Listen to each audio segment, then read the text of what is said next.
호흡이 주를 높이며 내 호흡이 주를 섬김이 무엇이 나를 두렵게 하리. 주 잠잠히 나를 비추며 주 가득히 나를 채우니 무엇도 나를 흔들지 못하리. 주 사랑이 내게 들어와 모든 두려움 사라지게 해. 영원히 주 찬양 찬양 내 영혼 춤추리. 주 사랑이 내게 들어와 모든 어둠 사라지게 영원하신 그의 사랑 안에 나 거하리. 내 입술이 주를 높이며 내 호흡이 주를 섬기니 무엇이 나를 두렵게 하리.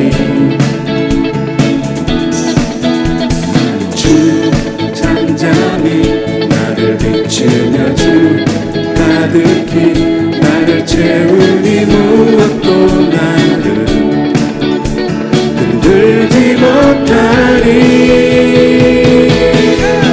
주 사랑이 내게 들어와 모든 두려움 사라지게 영원히 주 찬양 찬양 내 영혼 춤추리.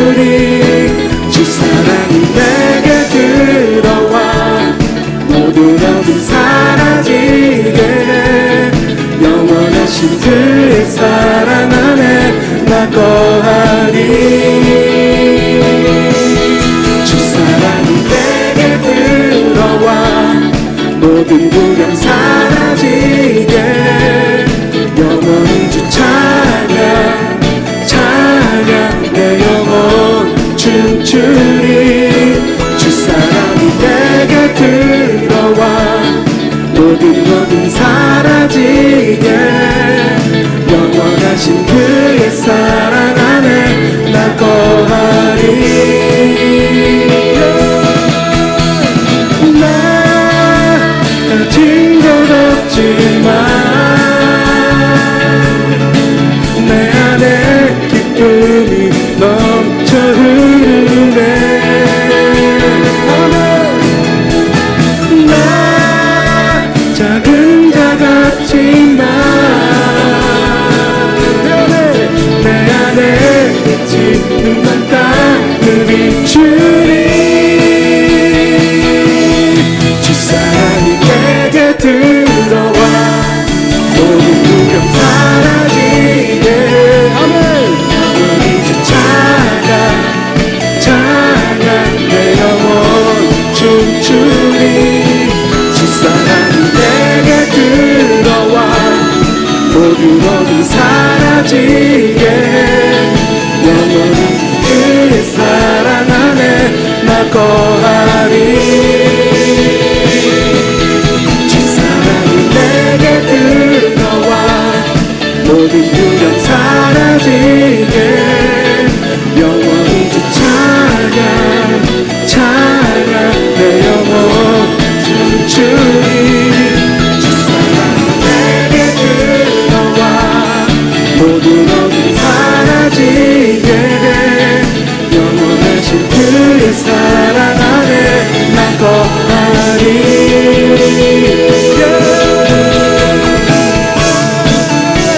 호흡 있는 자마다 영광을 찬송할지어다.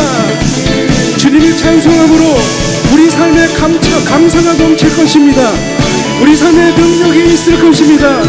우리 삶에 치유와 회복이 있을지어다. 할렐루야.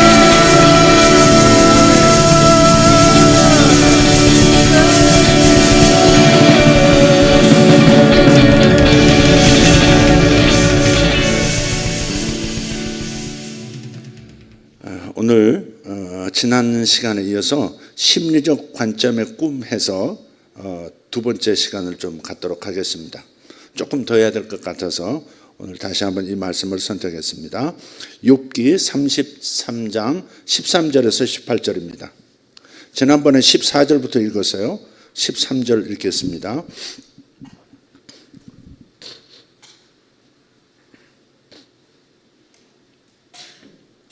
자, 같이 읽겠습니다. 시작.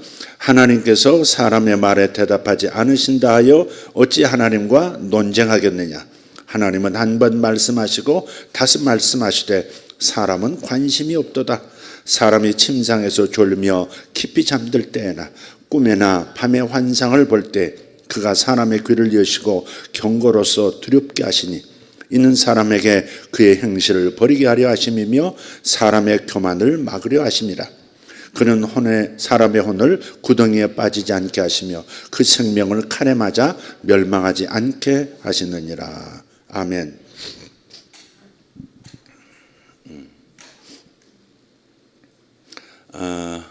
지난 시간에도 잠깐 언급했습니다.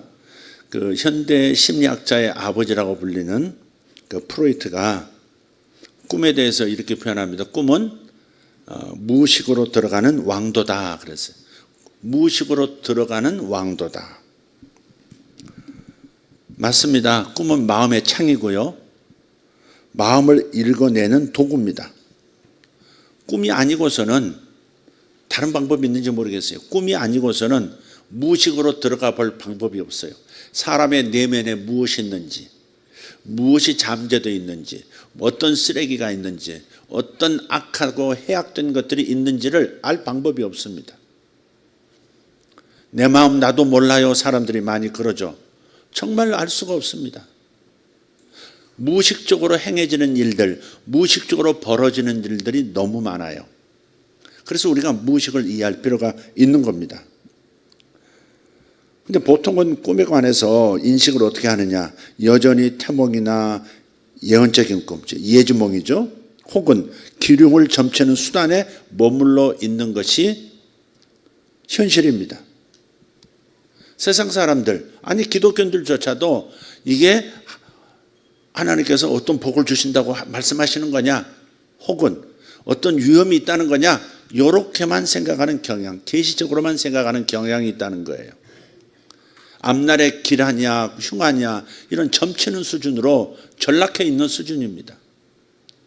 그래서 우리가 꿈에 대한 이해를 먼저 기초를 단단히 해야 돼요. 꿈의 가장 중요한 목적, 꿈의 제1목적은 성화입니다. 성화. 예수 믿어서 영이 다 구원받았어요. 다 의인이 됐어요. 그러나 몸과 마음은 여전히 세상 속에 있으면서 세상의 죄가 들락날락하는 육신적 상태, 프레쉬의 상태에 있단 말이에요. 그래서 우리가 영은 일방적으로 예수님을 통해서 우리를 구원해 주셨으니까 너무나 감사한 일이고, 그렇지만 우리가 영만 구원받을 것이 아니라 우리의 혼도 구원받고 우리의 몸도 구원받아야 되는 거죠. 우리의 몸은 예수님이 재림하실 때 주의 재림을 믿습니까? 주의 재림을 원하시나요? 요즘은 재림을 잊고 사는 것 같아요. 다들. 주님이 다시 오신다는 말씀이 진짜가 아닌 것은 아닐까? 이렇게 2000년 동안 기다렸는데 진짜 주님이 하늘로서 나타나신다고 하는 이런 생각, 세상에 길들여진 생각도 있어요. 그러나 주님 말씀하세요. 온다 하시더니 2000년 전 이스라엘에 인간의 몸을 입고 오셨잖아요. 초림이라고 그러죠. 다시 오심을 재림이라고 해요. 주님은 올라가심을 본 그대로 다시 오신다 말씀하셨어요. 첫 번째 오신다 하더니 오셨다면 두 번째도 오신다 하시는 그 말씀, 약속의 말씀은 반드시 이루어지는 날이 있습니다. 아멘. 그래서 여러분, 재림이 되어야 우리 몸이 죽지 않는 몸이 되는 거예요. 영원히 죽지 않을 몸을 얻는 거예요. 불사의 몸을 얻는 거예요. 병에 걸리지도 않고 죽음에 이르지도 않고 사고 당하지도 않고 영생하는 몸을 그때 얻는 거예요. 그게 몸의 구원이에요. 영의 구원은 이루어졌고 몸의 구원은 재림 때 이루어지고, 그러면 이 마음의 구원, 즉 혼의 구원은 언제 이루어져요? 이것도 구원받아야 될 거 아니에요. 마음이 구원받지 못해서 사는 게 지옥이라 그러잖아요. 그죠? 산에게 지옥인 사람들이 있어요. 겉보기는 뭐 있어 보이고 가졌고 권세 있고 해도요, 마음은 지옥일 수 있어요. 삶이 지옥일 수 있어요. 그게 마음이 구원되지 않으면 기쁨을 잃어버리고 살고 평안을 잃어버리고 살고 행복을 잃어버리고 살고, 그야말로 마음이 지옥이니 삶이 지옥이고 다른 사람도 지옥에 영향을 끼치면서 사는 인생 되는 거예요. 그래서 꿈의 제일 목적은 내 혼의 구원, 즉 성화를 이루어야 하는 거예요. 예수님 닮아가야 한다 그 말이에요.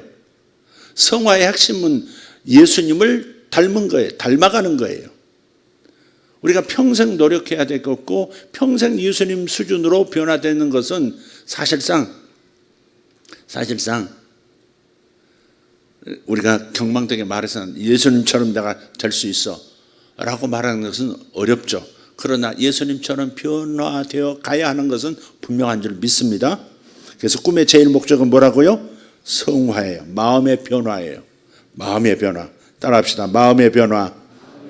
네, 마음의 변화의 초점은 뭐라고요? 예수님을 닮아가는 것. 예수님을 닮아가려면 내 마음에 주님을 항상 모시고 있는 마음을 가져야 되는 거죠. 항상 예수님을 의식하며 살아야 되죠. 항상 내 안에 예수님이 계신다 믿고 예수님 어떻게 할까요? 예수님 무엇을 하면 될까요? 예수님이 기뻐하시는 일이 무엇입니까? 이렇게 묻고 사는 거죠. 자기 일에 바빠서 사람의 본분, 땅의 사람의 본분, 가족 부양에 바빠서 하나님 모시고 사는 일을 게을리하면 내 혼의 성장은 불가능한 거예요. 그래서 그저 꿈에 관한 인식이 기륭을 점치는 그런 수준에 머물러 있어서는 안 되겠다 하는 겁니다. 그래서 우리는 꿈과 친해져야 돼요. 잠에서 일어나면 자연스럽게 꿈 얘기를 가족들과 나누고 성도들과 나누고 그게 익숙해야 되는데 거기에 익숙하지 않아요. 누구도 꿈을 소중하게 다루도록 배운 적이 없어요. 심지어 교회 안에서조차 꿈은 소중하다고 하나님이 이렇게 말씀하시잖아요. 하나님께서 사람의 말에 대답하지 않으신다. 하나님 왜 나한테 대답 안 하십니까? 이렇게 논쟁한다는 거예요. 하나님 앞에 사람들이. 말로는 안 해. 마음으로는 하나님 나한테는 왜 대답 안 하세요? 왜 나한테는 말씀 안 하세요? 내가 어려운 거 모르세요? 이렇게. 풍랑만 나서 흔들리던 제자들이 주여 우리를 어찌 돌아보지 아니하십니까? 라고 항변했듯이 우리 마음에는 항상 논쟁하는 하나님께 대한 논쟁의 마음이 있어요. 왜 말씀 안 하십니까? 근데 14절에 하나님이 말씀하세요. 하나님은 한 번 말씀하시고 다시 말씀하시되 사람이 관심이 없다는 거예요. 사람이 관심을 두지 않는다는 거예요. 하나님 뭘 통해서 말씀하시는데 사람이 관심을 두지 않아요? 15절에 있어요. 사람이 침상에서 졸며 깊이 잠들 때나 꿈에나 밤에 환상을 볼 때 그가 사람의 귀를 여시고 경고로서 두렵게 하시니 그랬어요. 잠들 때. 그리고 왜 꿈을 잠들 때하고 구분했을까? 꿈을 꾸는 상태가 있거든요. 렘 수면 상태라고 그러죠. 급속 안구 운동, 눈알이 막 움직여요. 그게 막 이렇게 개를 쫓아가기도 하고 막 산을 보기도 하고 그냥 눈알이 움직인다고요. 그게 렘 수면 상태예요. 그 상태에서만 꿈을 꿔요. 나머지 시간은 깊이 잠들어 있는 거죠. 그래서 깊이 잠들 때나 꿈에나 밤에 환상을 볼 때 또 졸며 그랬어요. 졸며 선잠 자듯이 졸 때도 번뜩하고 이렇게 꿈을 꾸는 거예요. 그래서 이 꿈의 내용이 뭐예요? 사람의 귀를 여시고 경고하심으로써 두렵게 한다 그랬어요. 두려운 감정을 갖게 한다가 아니라 이 상태가 아니지, 이 상태는 정상이 아니지, 삶이 달라져야지 이렇게 깨닫게 해주신다 그 말이에요. 17절 이는 사람에게 그의 행실을 버리게 하심이며 사람의 교만을 막으려 하심이라. 그는 사람의 혼을 구덩이에 빠지지 않게 하시며 그 생명을 칼에 맞아 멸망하지 않게 하셨느니라. 경고도 하시고 교만도 막으시지만 사람이 망하는 길도 막아주시고 사람이 덫에 걸리는 인생 되지 않도록 또 막아주시는 것을 꿈을 통해서 하신다는 거예요. 근데 관심이 없다는 거예요. 꿈 같은 거 신경 쓰지 말라고. 뭐 똑똑한 사람들은 되게 그렇게 말해요. 남자들이 되게 그래요. 꿈 같은 거, 꿈 같은 거 의지하고 산다고. 건방 떠는 겁니다, 그게. 하나님의 음성을 무시하고 관심이 없다. 주님 분명히 말씀해요. 왜 말씀하지 않으십니까? 니들 그러면서 왜 내가 말하고 또 말하는데도 관심이 없느냐 반문하시는 거예요. 나는 꿈을 통해서 너희들에게 매일 밤 말하고 있는데 왜 관심이 없어? 이렇게 반문하시는 거예요. 그런데도 신학자라고 하는 사람들까지도 꿈을 무시하고 꿈을 해석하거나 꿈을 분석하려고 할 때 도전하고 비아냥거리는 사람들이 적지 않습니다. 참 안타까운 일입니다. 이게 할 수 없죠. 뭐 사람 스스로 무관심한데 반항하는데 하나님 음성 못 듣는 거죠. 뭐 물론 성경 말씀을 통해서 가장 중요한 말씀들이 있죠. 구원의 말씀이 여기 있어요. 그러나 하나님은 성경 안에 갇혀 계신 분은 아니시죠. 동의하시나요? 당신의 말씀이기 때문에 이 말씀을 통해서 우리에게 끊임없이 말씀하고 있는 건 사실이에요. 그러나 하나님이 성경 안에 갇혀 계시는 분은 아니에요. 하나님께서는 수만 가지 이상의 수십만 가지의 우리와 대화할 통로를 만들어내실 수 있습니다. 사람이 생각이 좀 이렇게 정상적으로 반응하고 변화되는 그런 태도를 가져야지 한 번 아니라고 하면 난 아니야. 이것도 아주 곤란합니다. 이거 아주 곤란합니다. 완악한 거죠. 완악한 거.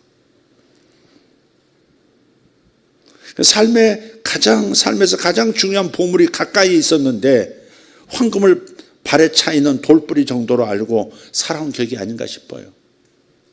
저는 저 자신으로부터 돌파가 일어나기를 원하거든요. 이거 가지고는 안 된다는 한계가 항상 느껴지거든요. 하나님을 만나는 일에서부터 사역을 하는 일, 사람을 상대하는 일, 사람을 돕는 일, 내가 능력 부재라고 하는 능력의 한계를 느끼고 있단 말이에요. 그러면 내가 좀 더 성장해야 되지 않겠어요? 좀 더 영적으로 더 큰 키를 가지고 더 멀리 볼 수 있고 더 자세히 볼 수 있고 다른 사람 일까지도 봐줄 수 있는 영적 성장이 있어야 이 일이 감당되지 않겠어요? 저는 저 자신으로부터 돌파가 일어나기를 원해요. 한계를 뚫고 나가기 원한다고요. 근데 가장 좋은 방법 중에 하나가 바로 하나님이 끊임없이 말씀을 하시고 또 말씀하시는 것이 꿈을 통해서 말씀하신다고 하니까 그렇다면 내게는 돌파의 길이 있는 거지. 저는 그러는 거예요.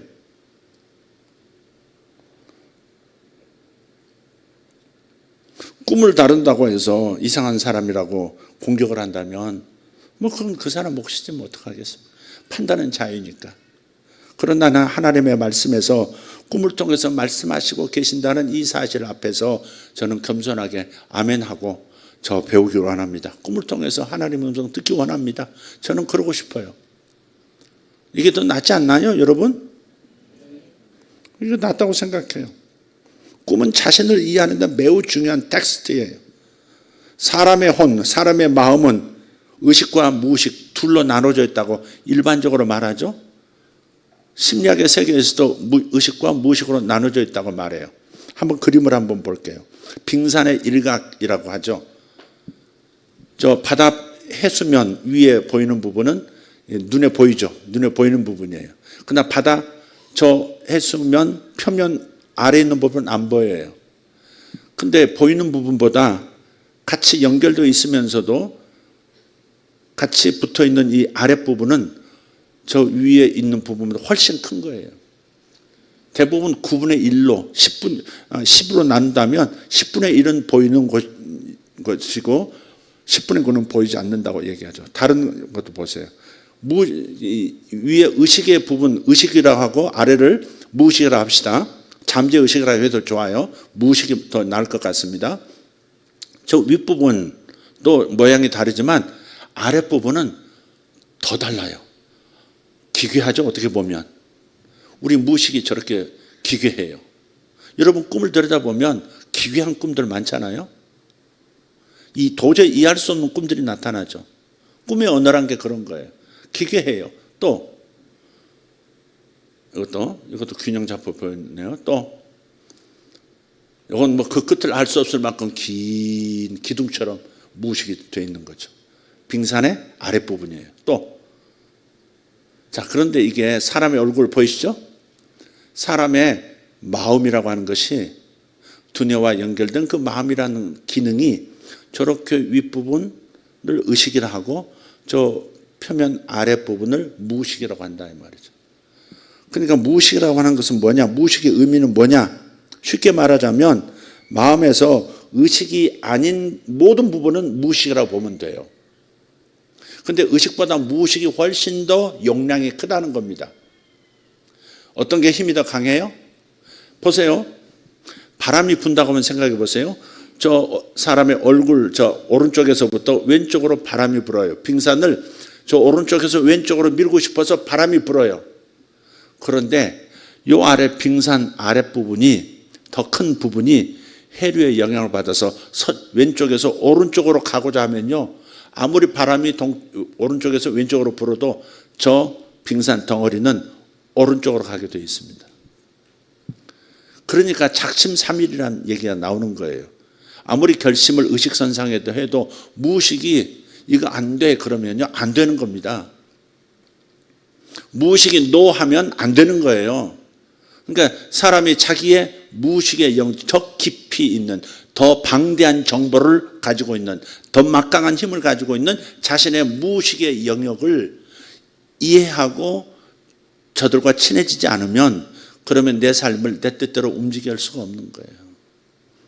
하나님의 뜻은 분명히 하는데 하나님 뜻대로 못 살아 우리는. 사도 바울도 그랬어. 내가 마음은 원이야. 내 의식은 원하는데 하나님 선한 일을 하기 원하고 하나님 기뻐하시는 일을 하기를 원하는데 마음은 원이로되 육신이 약하도다 그랬어요. 좀 무의식이 나를 끌고 죄로 가버린다는 거예요. 기뻐하시는 일로 가고 싶은데 의의 길로 가고 싶은데 죄의 길로 나를 끌고 가고 하나님 기뻐하시는 길로 자꾸 나를 선택해서 가게 만드는 어떤 힘이 작동하고 있다 이거예요. 그게 무의식의 영역이에요. 이게 심리학적으로 표현하면 성경에서는 로마서는 육신이라 이렇게 표현했지만 무의식의 영역입니다. 이게 이 무의식의 세계라고 하는 것은 볼 수는 없어요. 그렇지만 경험으로는 알 수 있어요. 그런데 이 특별히 노력할 필요도 없어요. 이 무의식을 알기 위해서 특별히 노력할 필요가 없어요. 왜? 무의식이요 각자의 삶을 지배하고 있기 때문에 그래요. 왜 나는 자꾸 이쪽으로 가지? 난 이 길을 가기 원하는데 주님 쪽으로 가고 싶은데 왜 나는 반대쪽으로 자꾸 가지? 이 경험도 무의식이 작동하고 있는 것을 알 수 있게 해주는 부분이에요. 그런데도 당사자가 나 잘 모르겠다. 그 이유로 무의식입니다. 의식선상에서 잡히지 않는다. 그래서 무의식이에요. 그런데 사실 무의식과 의식은 따로 있는 것이 아니라 아까 그림에서도 봤듯이 언제나 같이 있어요. 나란히 있습니다. 근데 이 무의식은 의식이 흐트러지고 주의가 산만해질 때 무의식이 틈새를 뚫고 올라옵니다. 자기 자신을 나타내요. 술 좋아하시는 분들 있죠? 술의 힘을 빌리지 않으면 이완 상태 그리고 자기 표현이 불가능한 사람이 있어요. 막 이 속에 쌓였는데 술의 힘을 빌려야만 얘기하는 사람이 있어요. 이럴 때 술은 자신을 이완시켜주고 소통을 위한 해독제가 되지만 중독이라고 하는 부작용을 가져오는 우려가 있는 것도 사실입니다. 자기 안에서 올라오는 생각이나 감정을 인지하고 이것을 표현할 힘이 생긴다면 술에 대한 의존도는 훨씬 크게 줄어들 겁니다. 사람들이 술을 의존하는 이유는 내 속에 쌓인 것을 풀어버리고 싶은 이 답답함을, 이 괴로움을, 알 수 없는 이 무력감을 해결해 보고 싶은 그런 욕망 때문에 술을 더 가까이 하는지도 몰라요. 술을 먹으면 과장님 이럴 수가 있습니까? 이렇게 나오지 이제. 사장님 어떻게 나한테 그런 말을 할 수 있습니까? 술 먹으면 이제 막 술김 빌어서 제정신 잘 모르겠어요. 제정신이 더 큰지 제정신이 아닌 술의 힘이 큰지 난 잘 모르겠어요. 술 핑계대고 막 쏟아내는 건지 아니면 술이 오니까 자신도 모르게 잘 쏟아내는 건지는 몰라요. 경험이 없으니까. 저는 취하도록 마셔본 적은 없어요. 몰래 마셔보긴 했어요. 저도. 전도사들도 한번 살짝 맥주 한번 마셔봤는데 써서 못 먹겠더라고요. 또 이거 가지고 전도사가 술 먹었다 그러고서 또 이제 누가 시비 걸면 나 또 걸리는 거야. 술의 힘으로 배설하듯이 뱉어내는 대신에 맨정신으로 자기의 속내를 안전하게 드러낼 수 있는 매우 효과적인 방법이 하나 있는 거예요. 그래서 특별히 노력하지 않아도 된다는 겁니다. 그게 뭐예요? 꿈 세계를 공부하는 거예요. 꿈은 이 무의식 세계가 수면 아래 보이지 않는 영역에 그 막강한 그 힘을 가진 그 힘이 어때요? 의식 세계로 말을 거는 아주 자연스러운 방식이에요. 하나님께서 이런 기능을 사람에게 창조하실 때부터 만들어 놓으신 거예요. 그 안에는 스스로 인정하지 못하는 자신의 모습도 있어요. 부끄러웠던 자신, 두려웠던 자신, 집을 뛰쳐나가고 싶었던 자신, 그런 스스로 인정하지 못할 자신의 모습도 있어요. 자랄 때 절대 허용되지 않았던 모습도 있습니다.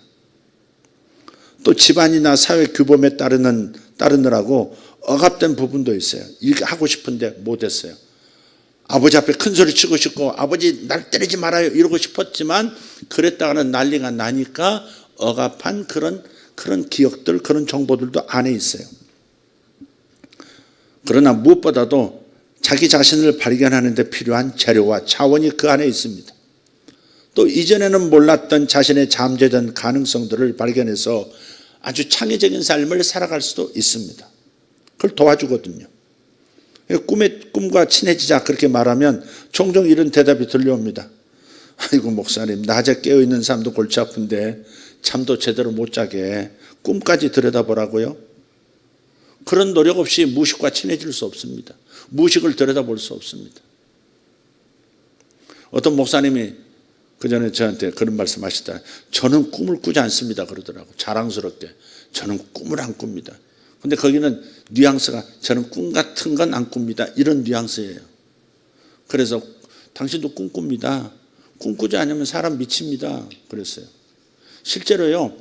렘 수면 상태, 그러니까 이렇게 안구가 움직이는 상태가 이제 꿈을 꾸는 상태라고 그랬죠. 이제 실험을 하는 거예요. 실험실에서 잠을 재웁니다. 근데 급속 안구 운동이 딱 시작될 때 일부러 깨워버리는 거예요. 웨이크업, 일어나라고. 그럼 꿈을 못 꾸게 되죠.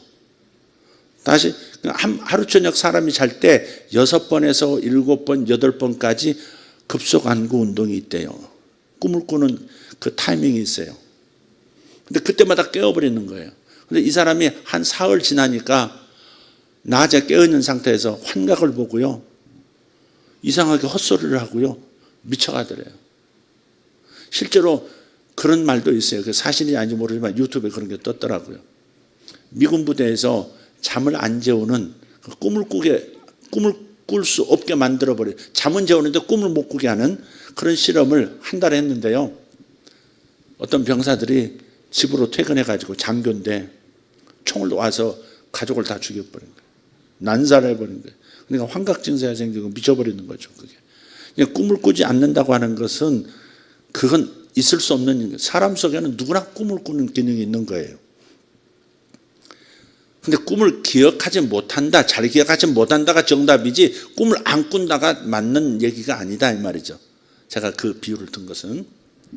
그래서 낮에 있는 삶, 깨어있는 삶도 힘든데 골치 아픈데 뭐 잠자는 데까지 막 신경 쓰면서 잠 못 자는, 잠을 못 이루는 그런 삶을 살고 싶지 않습니다. 이렇게 말하는 사람이 있다니까요. 그 목사님도 그랬어요. 꿈 안 꾼다고. 그래서 알람을 불규칙하게 맞춰놔라 그랬어요. 그러니까 렘 수면 상태, 즉 꿈을 꾸는 상태에서 깨면 꿈을 명확하게 기억해요. 그리고 렘 수면 상태, 즉 꿈을 꾸는 상태에서 가까운 시간대에 깨어나면 또 기억해요. 근데 그 꿈을 꾸는 렘 수면 상태에서 먼 시간대에 깨어나면 기억이 안 나는 거예요. 이분은 하도 규칙적이라 일찍 자고 새벽 예배 나가고 아주 규칙적인 분이라 아주 꿈을 안 꾸는데 특화된 그런 신체 구조를 생체 시계를 가지고 있었던 거예요. 근데 알람을 무작위로 한 몇 번씩 맞추라 그랬어요. 그랬더니 아다리가 맞는 거죠. 이제 꿈을 꾸는 시간에 딱 깨어난 거예요. 꿈이 생생하게 기억이 나는 겁니다. 다음 주에 오셨어요 그분이. 꿈을요 7편, 하루에 7편, 8편씩 꿈을 꾼대요. 노트를 이만큼 써서 가져오셨더라고. 꿈 일기를. 꿈을 안 꾸는 게 아닙니다. 꿈을 기억하지 못하는 것이지. 그죠? 이해되셨죠? 그런 이해를 가지고 계셔야 돼요. 그리고 하나님께서 괜히 낭비하십니까? 뭐 하루에 일생의 3분의 1을 잠들게 만드시고 말이죠. 얼마나 낭비, 일생의 3분의 1을 잠으로 보낸다는 게 어찌 보면 낭비잖아요. 인간은 눈에 불을 켜고 불을 켜서 잠을 안 자려고 애를 쓰지 지금.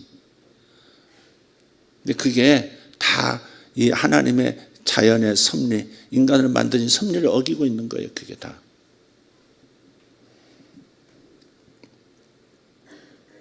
눈앞에 펼쳐진 현실도 버겁고 힘겨운데 그럴 여유가 있습니까? 하지만 제가 주장하는 게 그거예요. 현실이 혼란스럽고 막막하기 때문에 오히려 꿈을 들여다보자. 그 말이에요 지금. 당신 내면으로 들어가야 돌파가 일어난다. 그 말이에요. 자신의 한계를 넘어설 수 있는 삶의 문제, 얽혀있는 그 실타래를 풀어낼 수 있는 실마리가 바로 안으로 들어가 있다는. 그 무슨 영화죠? 인셉션이라는 영화 꼭 한번 보기를 바라요. 인셉션이라는 영화 정말 대단한 영화 같아요. 근데 그 인셉션을 보면 꿈속으로 들어가서 현실 세계에서 일어나는 문제를 해결하는 거거든. 그게 현실 세계에서 일어나는 문제를 해결할 방법이 없는 사회 구조예요. 자기 자신도 그렇고 의뢰자에 대한 문제 해결의 답이 현실 속에서는 방법이 없어. 그래서 인셉션, 꿈의 세계로 들어가서 문제를 해결하고 나오니까 현실이 바뀌어져 있는 거죠. 아주 꿈의 효력에 대한, 꿈의 효과에 대한 명확한 지적이 그 인셉션에 있습니다. 꼭 한번 보시기를 바라요.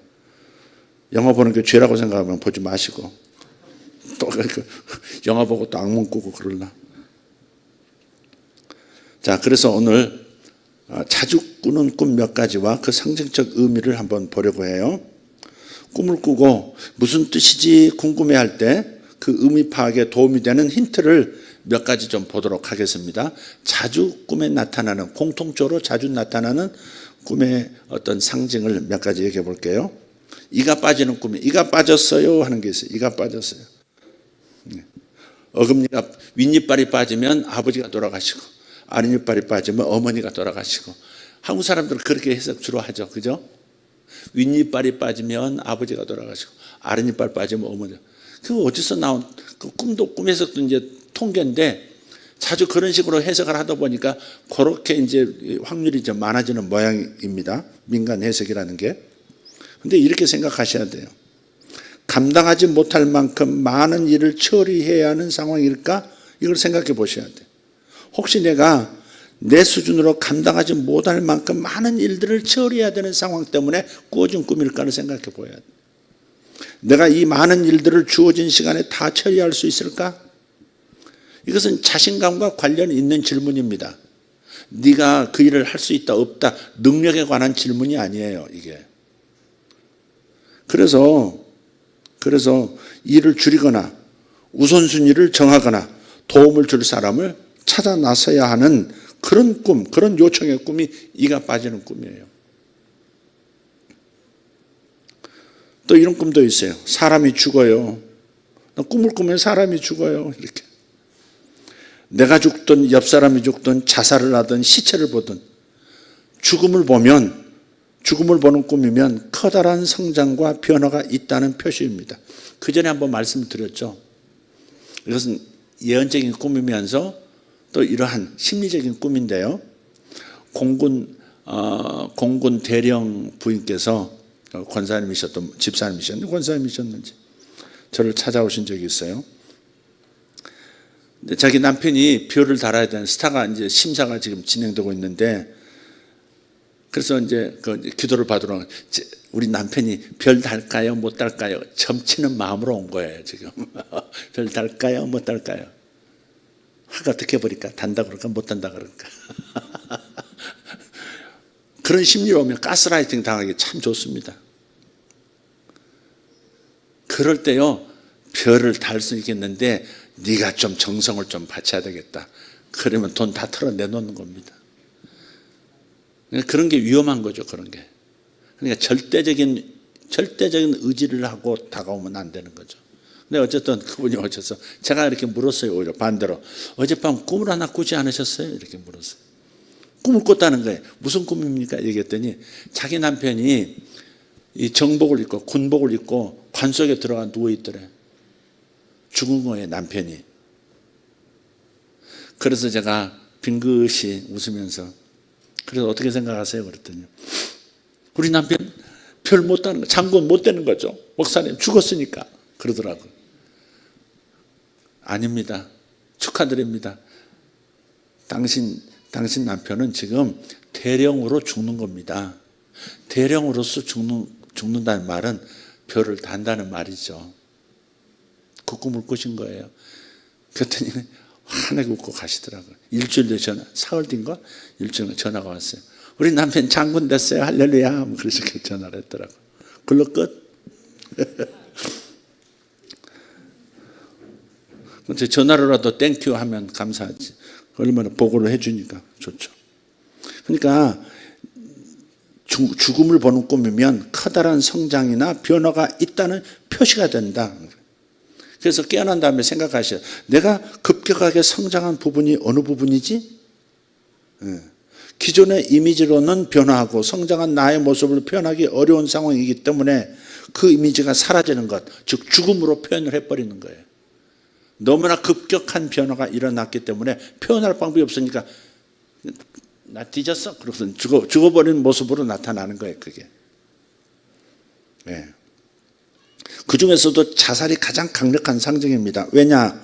이 변화나 성장이 나 자신의 의지나 노력으로 이루어졌기 때문에 가장 강력한 상징이 바로 자살입니다. 자살을 꼭 종교적인 관점에서 도덕적 관점에서 보면 해석이 안 돼버려요. 꿈의 언어는 그런 거예요. 사람을 죽이는 꿈도 있어요. 사람을 막 상당히 죽였어요. 최근에도 어떤 분이 이제 본인의 꿈을 주셨는데 요즘은 이렇게 영적인 계시적인 꿈을 저한테 보내는 게 아니고 그런 이 심리적 관점의 꿈을 저한테 보내주세요. 그럴 시즌이기 때문에 그럴 거예요. 사람을 계속 죽이는 거예요. 나쁜 놈들이죠. 칼 들고 다가오는 사람들을 자기가 칼로 그냥 모조리 다 죽여. 근데 죄의식이 하나도 없다는 거예요. 꿈의 언어가 그렇게 기괴한 거예요. 그렇게 사람을 죽였는데 죄의식이 없어요. 이 사람의 인생이 잘못됐다는 말이 아니에요. 나중에는 어떤 조직 안에서 일을 성과를 못 냈다고 팔을 잘라버리고 두 다리를 다 잘라버리는 꿈을 또 꿨다는 거예요. 시리즈로 꾸면서 마지막 꿈이 그거예요. 이 일을 성과를 못 냈다고 팔을 잘라버리고 다리를 잘랐는데 전부들 심각하지 않게 낄낄대고 웃고 있고 그러더래요. 근데 자신도 성과를 못 냈다고 두 팔이 잘렸대. 다리는 근데 멀쩡하고. 그럼 빨리 튀어야지 뭐. 이직해야 되는 거죠, 그게. 그 어떤 조직 안에서, 회사 안에서 받는 압박이 굉장히 심한 거예요, 그게. 굉장히 심한 거예요. 여지껏 버텼어. 왜냐하면 전부 칼로 죽이고 다 해서 이겨내려고 애쓰는 모습도 그 꿈에 보여요. 다 이겼어. 자신도 극복하고 어려운 상황에서도 이겨내고 심리적으로 이겨내고 무너지지 않고 어려워도 힘들어도 인정 못 받아도 계속 자신을 넘어뜨리려고 하는 세력을 다 죽인 거예요. 꿈에서 승리한 거예요. 그렇지만 마지막에 성과를 자신도 못 냈다고 두 팔이 잘렸는데 다리는 남아있으면 보세요. 손으로 하는 것은 손이 없다고 하는 것은 할 일을 못하는 걸 말해요.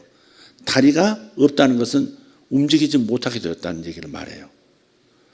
아마 그분은 그 조직 안에서 두 팔도 잃었지만 움직일 수도 없게 만드는 두 다리까지 잘린 사람들이 있었을 거예요.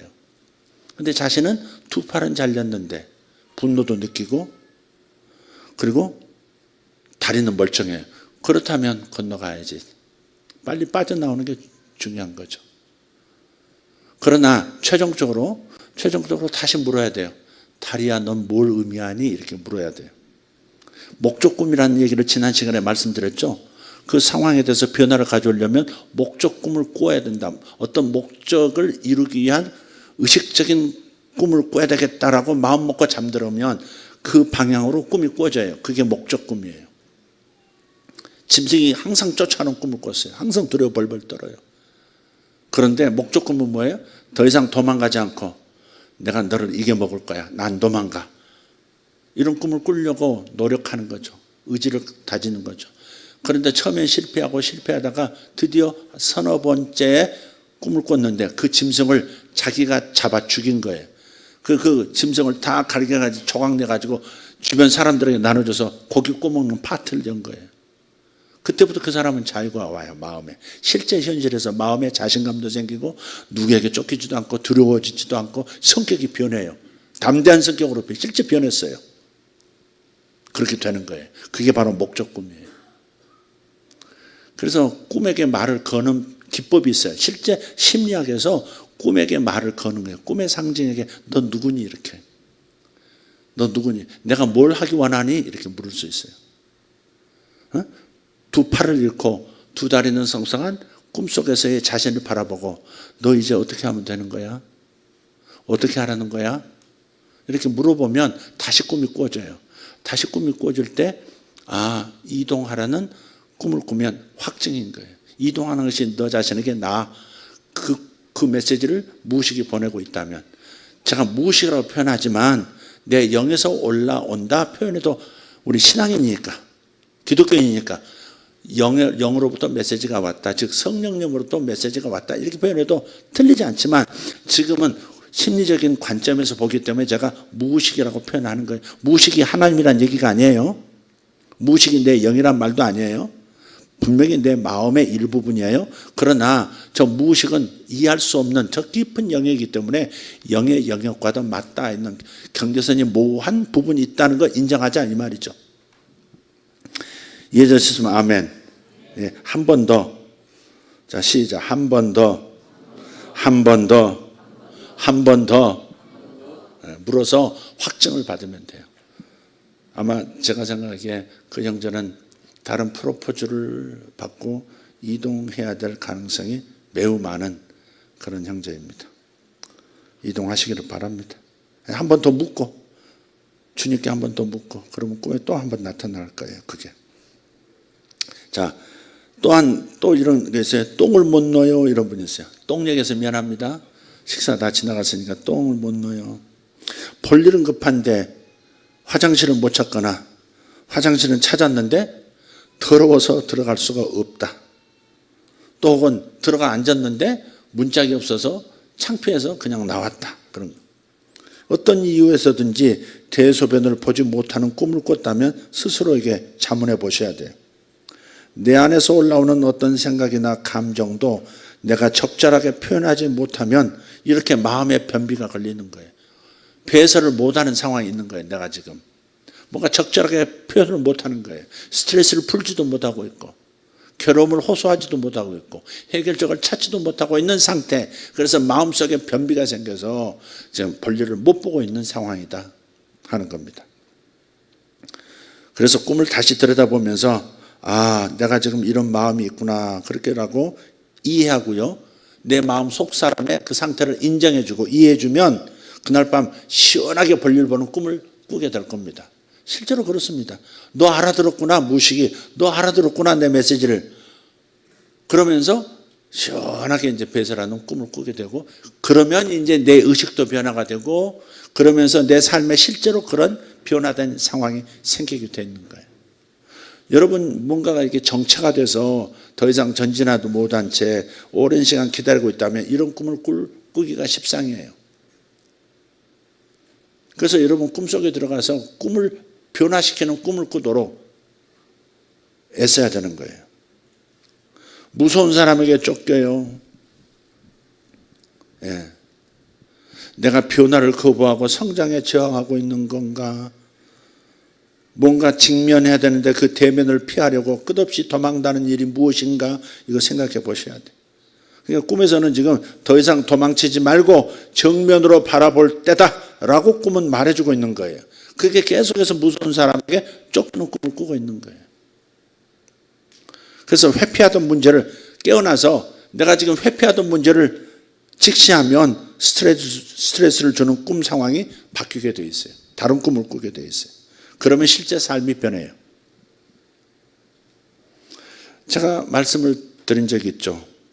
그 심리적으로 일어나는 여러 가지 그 괴로운 꿈을 해결하지 못하면 그 나쁜 에너지죠. 나쁜 에너지. 악몽은 나쁜 에너지예요. 어쨌든. 그걸 해결하지 못하면요. 이해하거나 인정해주거나 그걸 바꾸질 못하면 그러면 그 꿈 에너지가 나쁜 에너지가 내 삶을 때려버려요. 그냥. 너무 괴로우니까 어디 돌팔 이게 터져 화산 터지듯이 터져버린다. 그게 병으로 나타나요. 저 일산에 계시던 권사님이신데 우리 교회는 아니셨죠.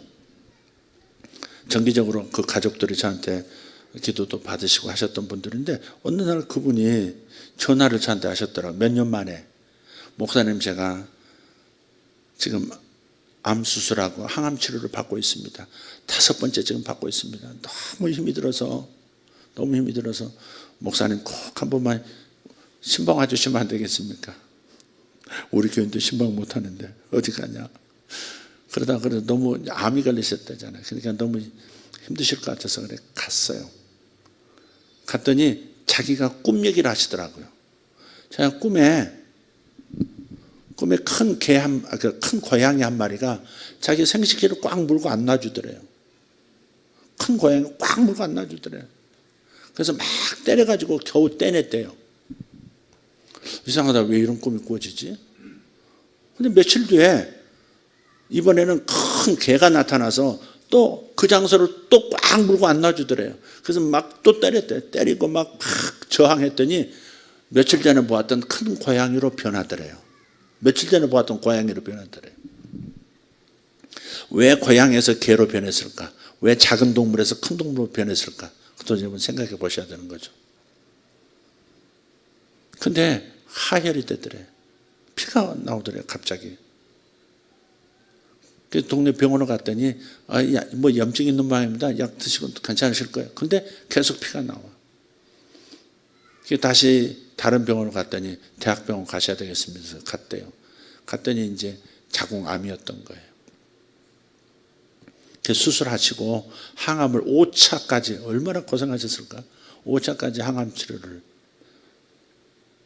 우리 교회 어떤 권사님은 뭐 항암이 어디 있어? 그냥 수술한 그날 링겔 꽂고 막 돌아다니더라고.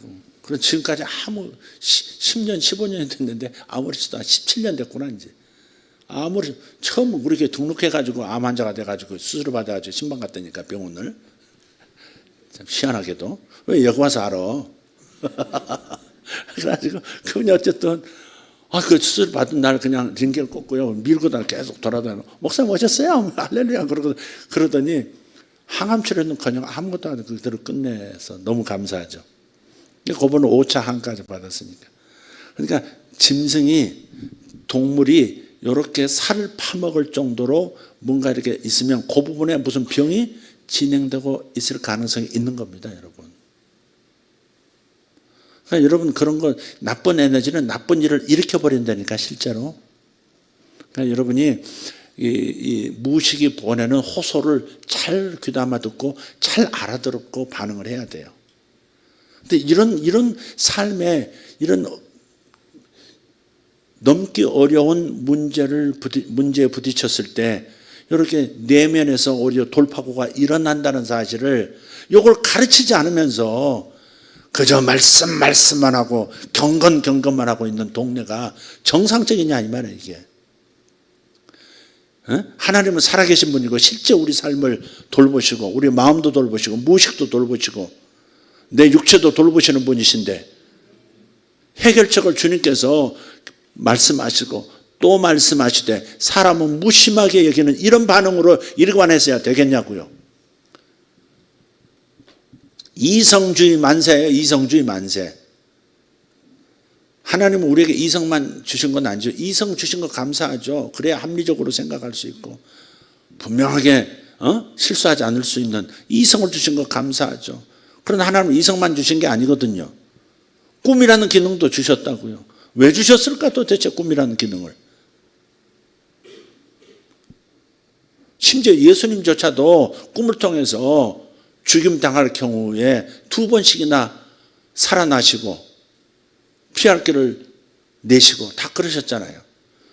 예수님조차도 꿈에 도움을 받으셨는데 어째서 인간들은 이렇게 스스로 똑똑한 이성 하나 가지고 신앙생활을 합니까?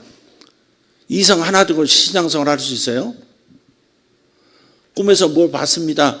그 얘기가 이상해요? 한 주님 만나고 간절한 마음으로 기도할 때 주님이 나타나셨다. 주님께서 음성을 들려주셨다.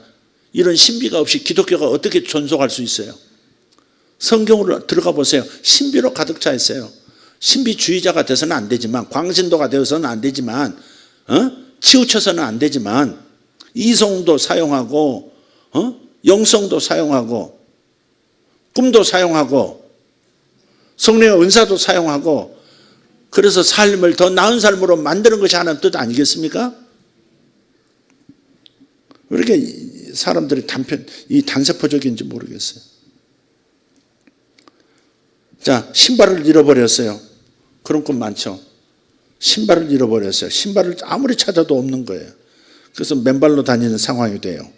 그것은 나를 지탱해주고 도움을 주는 자신의 기반에 변화가 있는지 돌아봐야 합니다. 네. 굳건히 두 발로 땅을 딛고 서려고 하지만 제대로 된 보호막이 발에 없는 상황이에요. 궁극적으로는 삶의 기반에 관한 질문이라 이것은 정체성과도 연결이 됩니다. 나의 정체성은 무엇인가? 꿈은 이 물음을 성찰하고 답을 찾도록 촉구하고 있는 거예요. 왜 신발을 나는 잃어버렸을까? 나는 뭐에 기대어 살고 있는가? 나의 정체성은 뭔가? 난 어디에 기반해서 살고 있는 사람인가? 이것을 다시 물어볼 기회를 가지라고, 성찰하라고 던지는 질문이 이 꿈이에요. 목사님, 저는 물꿈을 꾸어요. 물을 자꾸 봐요. 그래서 바다나 호수나 강이나 연못이나 우물이나 수영장이나 물그릇이나 거기에 담겨있는 물들은 감정이나 정서의 상황이에요. 물은 감정, 정서의 상황을 말하는 거예요. 물의 색깔이나 깊이가 어떤지 온도를 자세히 들여다보셔야 돼요. 압도적인 깊이의 물이라면 이게 뭘 뜻하는 건가? 나의 마음의 깊은 곳을 말하는 것은 아닌가? 내 정서가 어떤 상태인가?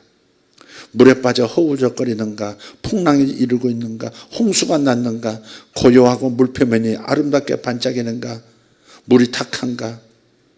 현실에서 감정에 빠져 허우적거리는 것은 아닌가? 이런 것들을 살펴보시고 삶의 태도를 바꾸셔야 되고, 감정 낭비, 감정을 이렇게 잘못 사용해서는 안 되는 거죠. 감정 처리가 잘못될 때 풍랑이 일어나고 물이 탁하고 그런 거예요. 그 어떤 분은 저를 또 찾아오셨는데 자기 꿈을 또 얘기하셨어요. 근데 꿈에 자기 앞으로 물이 막, 이 탕류가 아니게 황토물이 막 흐르고 있는데 그 황토물이 점점 이렇게 이 뚝을 갉아먹으면서 자기 발밑 앞까지 왔다는 거죠. 굉장히 위험한 꿈이다, 이건. 황토물은 대개 우리 이제 저 전라도 지방 가면 사람을 매장하려고 땅을 파면 전부 붉은 흙이 나와요. 황토. 죽음이 가깝다는 걸 얘기할 때가 있어요. 근데 어쨌든 황토물이 자기 발밑까지 오고 자기는 피할 수도 있고 가만히 있어서 그냥 쓸려갈 수도 있는 상황이에요. 자, 그런데 그 꿈을 얘기하셨는데 제가 그분에게 그랬죠. 어떤 어려움이 생긴 거예요, 이분이. 그러니까 돈을 빌려서 남에게 또 이자 붙여서 하는 돈놀이라 그러죠. 그걸 뭐라? 돈놀이, 말이 돈놀이인데 이거 뭐라 그러죠? 요새 말로? 네? 사채 장사? 아니, 사채하고는 좀 다르지. 그러니까 동네에서 이거 돈을 이제 계를 하면 목돈이 한 달에 한 번씩 나오잖아요. 그걸 싼 이자로 빌려가지고 그걸 또 돈 필요한 사람이 또 이자 더 붙여가지고 이제 돈놀이라 그래요. 돈놀이. 근데 이렇게 돈이 돌고 있는데 어느 한 사람이 튀어버린 거예요. 그래가지고 전체 시스템이 무너진 거예요. 근데 이제 돈을 처음에 빌렸던 이 사람한테 모든 사람들이 찾아와서 내 돈 내놔 이렇게 된 거예요. 돈이 사라져 버렸으니까. 그 이분이 이제 코너에 몰려가지고 너무 힘든 거예요. 그러던 차에 그 꿈을 꾸고 저한테 온 거예요. 그래서 집사님, 이제 그때는 이제 제가 이제 다른 감각을 발휘했죠. 예언적 감각을 발휘했어요. 당신 남편이 지금은 화가 나가지고 당신을 안 도와주는 거지, 며칠 있으면 남편이 그 문제 나서서 해결해 줄 거니까 조금 참으세요. 이상한 행동하시면 안 돼요. 내가 그랬어요. 그 황토물을 꿈을 꿨기 때문에 절대 이상한 생각하시면 안 돼요. 신신당부해서 몇 번 얘기해서 그걸 보냈어요. 근데 며칠 만에 전화가 왔더라고, 동생한테서. 목사님, 저 언니 경찰에서 연락이 왔는데 제 언니 같습니다. 자유로에서 발견됐다. 전번에 그 얘기했던가? 아니, 자유로에서 발견됐대요. 승용차 안에서 운전대에 기대고 잠든 여성을 자유로를 왔다 갔다 출퇴근하는 분들이 본 거예요. 어제도 봤는데 저 여자분이 저기서 또 자고 있네? 이상한데? 해서 경찰에 신고했는데 약을 드신 거예요.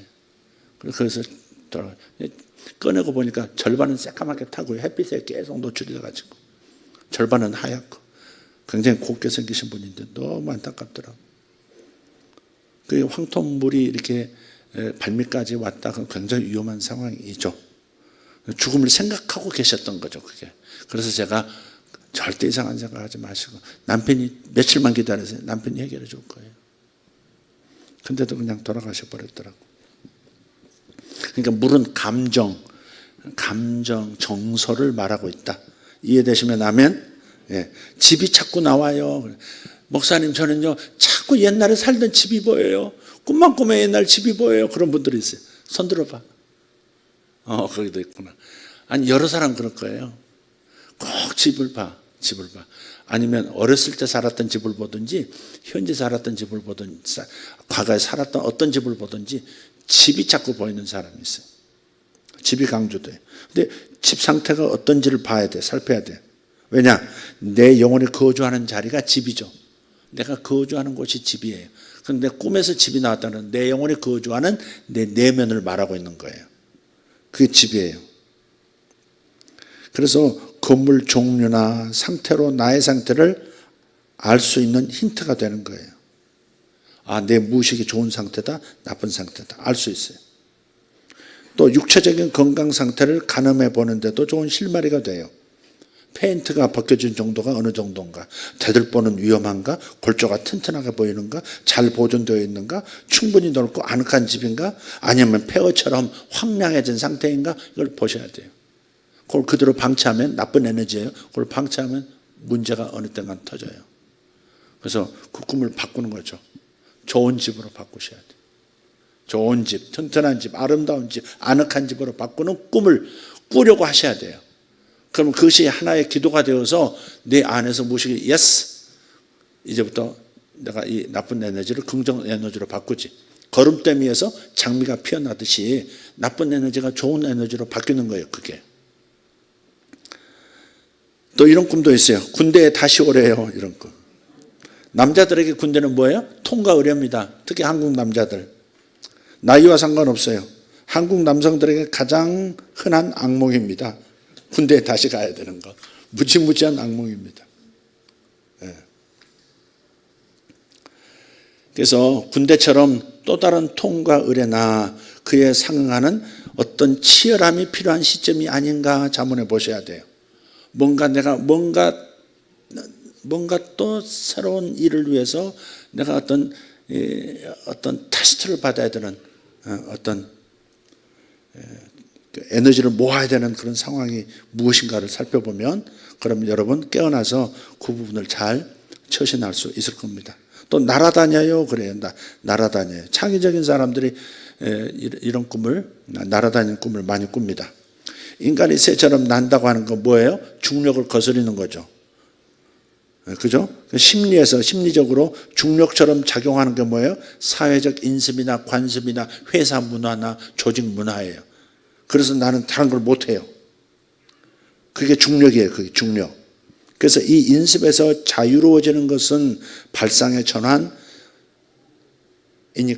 자연히 창조와 관련이 되게 되어 있습니다. 날아다니는 사람은 아이디어가 많이 생겨나요. 자, 머리카락이 달라졌어요. 그런 분이 있어요. 머리카락이 달라졌어요. 머리에서 자라나오는 것. 다시 말해, 머리카락은 생각을 의미한다고 말씀드렸어요. 달라진 머리 모양은 예전과 다르게 생각하게 된 어떤 것을 가리키는 거예요. 머리 모양이 달라졌다는 것은 내가 어떤 것에 대해서 가지고 있던 관점이 달라진 걸 말한다 이 말이에요. 네. 그래서 그 다르게 표현된 헤어스타일을 관찰하면 변화된 생각에 대한 실마리를 찾을 수가 있고 더 키워나갈 수가 있게 됩니다. 짧은 머리인가 곱슬머리인가 금발인가 퍼머머리인가 대머리인가 원형탈모인가 머리가 지저분한가 깔끔한가 잘 빗어졌는가 아니면 엉켜있는가 각각의 머리 스타일이 일반적으로 뜻하는 바를 생각해 보시면 해석이 될 겁니다. 백발로 만약에 나온다면 그 흰머리는 지혜를 상징하고 연륜을 의미하기도 하는 거거든요. 그런데 어린 나이에 머리만 희다면 지금 이 아이가 지나치게 신경을 쓰고 사는지 혹은 에너지 불균형은 아닌지 생각해 볼 필요가 있는 꿈입니다. 조금만 더 하고 마치겠습니다. 꿈이 전체적으로 어두웠어요. 또 아니면 환하게 밝았어요. 그렇게 말하는 꿈이 있어요. 꿈에서 빛은 굉장히 중요합니다.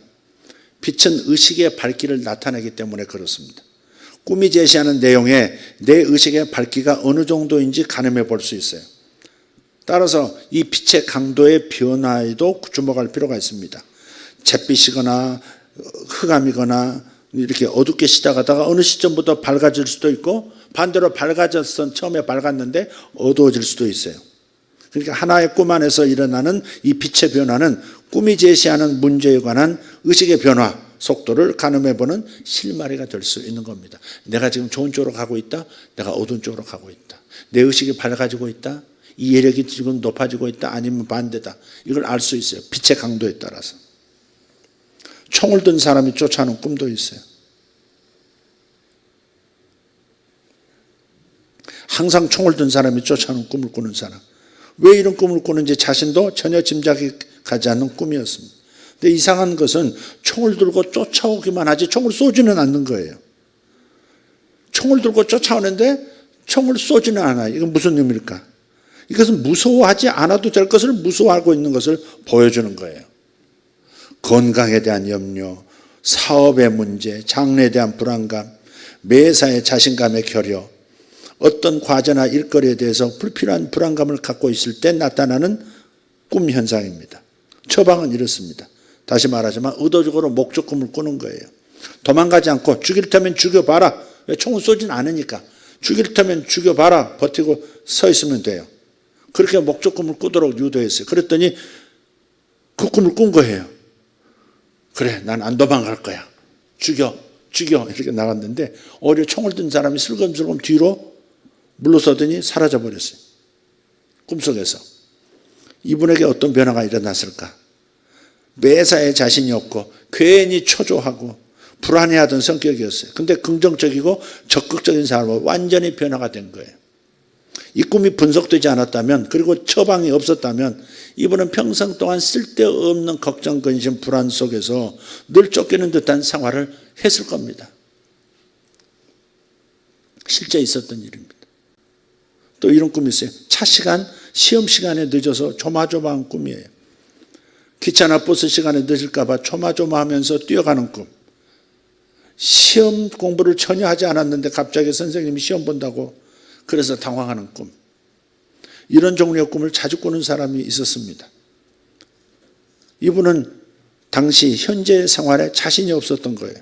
경제적으로도 항상 옹색하고 그러다 보니까 미래에 대한 희망도 불안하고 그렇다고 현실을 인정하기는 싫고 자기에게 이상, 꿈은 있고 그러다 보니까 현실과 이상 사이의 갈등이 꿈의 세계에서 이렇게 나타나게 된 거예요. 잡아야 되는데 못 잡고 자꾸 뛰어가고 시험을 준비 안 됐는데 시험 쳐야 된다고 하는 이런 고민. 이런 꿈은 바뀌어야 합니다. 꿈이 변한다는 것은 자신의 무의식이 바뀐다는 것이고 무의식이 변하면 무의식이 영향을 끼치고 있는 의식의 세계가 변하게 되고 그러면 삶 전체가 변화가 되는 거예요. 답은 항상 안에 있는 거예요. 따라합시다. 답은 안에 있다. 인셉션. 헐리우드 영화예요. 답은 안에 있다. 따라해요. 아이 어린애처럼. 답은 안에 있다. 인셉션. 그런 거예요. 의식의 뿌리는 무의식이기 때문에 그 보이지 않는 뿌리 부분의 빙산이기 때문에 무의식이 변화되는 길을 만들어야 합니다. 꿈이 변해야 성격이 변하고 생활과 인생이 변합니다. 그래서 이분도 목적 꿈이 처방됐고 이런 꿈을 꾸지 않게 되면서부터 현실을 수용하게 됐고 늘 불안하고 안달하던 자신의 성격도 달라지면서 삶의 변화와 여유를 되찾게 됐습니다. 영의 존재를 인정하지 못하는 이 현대 심리학 정식 분석, 이것은 곧 한계에 부딪힐 수밖에 없어요. 하나님의 음성을 어떻게 해석할 거예요? 현대 심리학이 신화에서 찾아낼 거예요? 뭐 어떻게 기껏해야 신화에서 그 모티브를 찾을 거예요. 그렇지만 하나님의 음성, 계시적인 꿈도 있거든요. 또 반대로 매사에 영적인 것으로만 취급하면서 꿈을 해석하면 그 결과는 별 소득이 없을 거예요. 요즘은 계시적인 꿈이라기보다는 심리적인 꿈을 보내시는 분들이 많아요. 따라서 꿈의 해석이라는 용어보다는 꿈의 분석이라는 용어를 채택하는 중입니다. 어쨌든 계시적인 꿈이든 아니든 매일 밤 꿈은 우리에게 메시지를 건네고 있다는 것을 아시기를 바랍니다. 황금을 돌로 보시면 안 됩니다.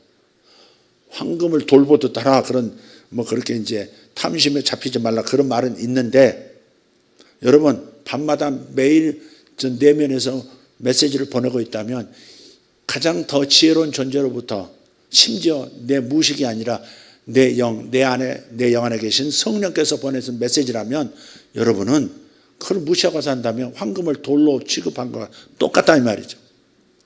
그러니까 누군가가 꿈은 그런 그 잘못된 거야, 꿈꾸고 꿈에서 가는 거 잘못된 거야, 신비주의야, 그러면 shut up 그러세요. shut up 그러면 기분 나쁘니까 빛이 있으라 그래 버리세요. 그 돌에도 물이 나올 수 있습니다. 그 돌에도 물이 나올 수 있습니다. 이 정도 있으면 빨리 찬양팀 나와야 되는데 꾸물 한 사람 나오고 또 한 사람 나오고 나머지는 또 언제 나올 거야? 왜 이렇게 꾸물꾸물 다 데리고 나오지? 꾸물꾸물 그래? 왜? 꿈에서 꾸물거리지? 맨날 나한테 야단 맞지? 꿈에서. 이거 나오려면 빨리 나오든지 뭐해? 참네.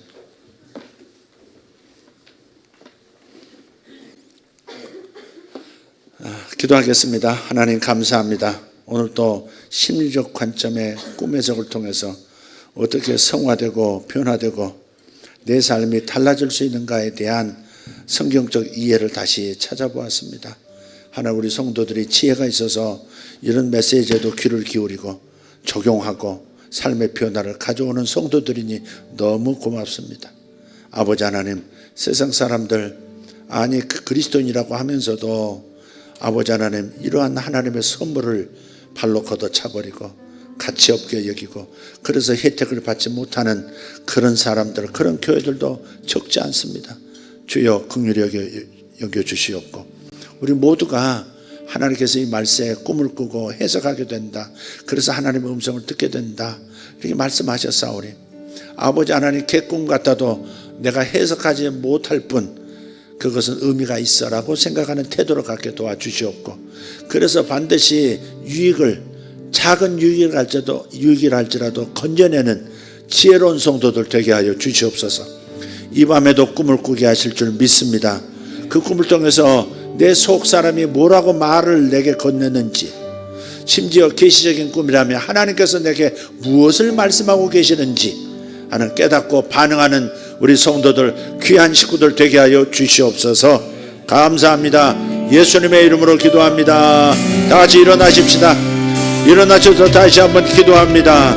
주여 한번 부르고 통성으로 기도하겠습니다. 주여 감사합니다. 살아계신 우리 아버지 하나님 찬양하고 또 찬양하고 감사합니다. 살아계신 우리 아버지 하나님 역사하여 주시옵소서.